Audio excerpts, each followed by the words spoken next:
যদি পেশেন্ট যদি আরও বাচ্চা চায় পরবর্তীতে, তাহলে ইনফিরিয়ার পেডিকেলে করতে হবে। ব্রেস্ট ছোটো করলে হলে কি সাধারণত আমরা স্ট্যান্ডার্ড টেকনিকে ব্রেস্ট ছোটো করি।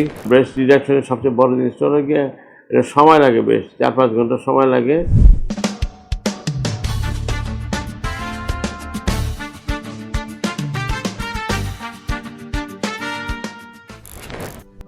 ব্রেস্ট রিডাকশনটা হলো গিয়ে যাদের অতিরিক্ত ব্রেস্ট সাইজের অতিরিক্ত জেনেটিক কারণে হতে পারে বা হরমোনাল কারণে, তখন দেখা যাচ্ছে কি তার হাঁটতে অসুবিধা হয়, মাজায় ব্যথা হয়, বুক সামনের দিকে জিয়া পড়ে।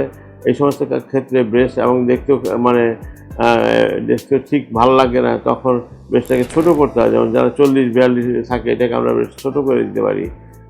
এটা ব্রেস্ট ছোটো করলে হলে কি সাধারণত আমরা স্ট্যান্ডার্ড টেকনিকে ব্রেস্ট ছোটো করি, এবং যদি মডারেট হলে সাধারণত দুইভাবে কাজ করা যেতে পারে। সিম্পলি ডোনাট শেপে করে এবং সেলাই করে 36 হলে এরকম করে যেতে পারে, সিম্পলি লিফট এবং স্কিন টাইটনিং।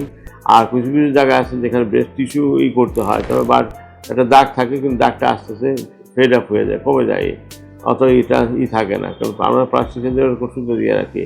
আর ব্রেস্ট রিডাকশনের সবচেয়ে বড় জিনিসটা হলো গিয়ে এটা সময় লাগে, বেশ 4-5 ঘন্টা সময় লাগে।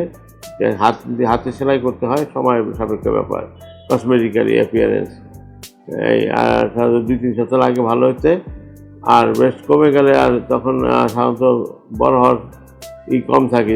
আর সাধারণত আরেকটা জিনিস লক্ষ্য রাখতে হবে, যদি পেশেন্ট যদি আরও বাচ্চা চায় পরবর্তীতে, তাহলে ইনফিরিয়ার পেডিকেলে করতে হবে, আর সুপিরিয়ার পেডিকেল করতে হবে। সুপিরিয়ার পেডিকেল এখানে ব্রেস্টের ডমিনেন্ট পেডিকেল হলে ইনফিরিয়ার, সো ইনফিরিয়ার পেডিকেলে করলে ব্রেস্ট যদি পরবর্তীকালে বাচ্চা নিলেও অসুবিধা হয় না।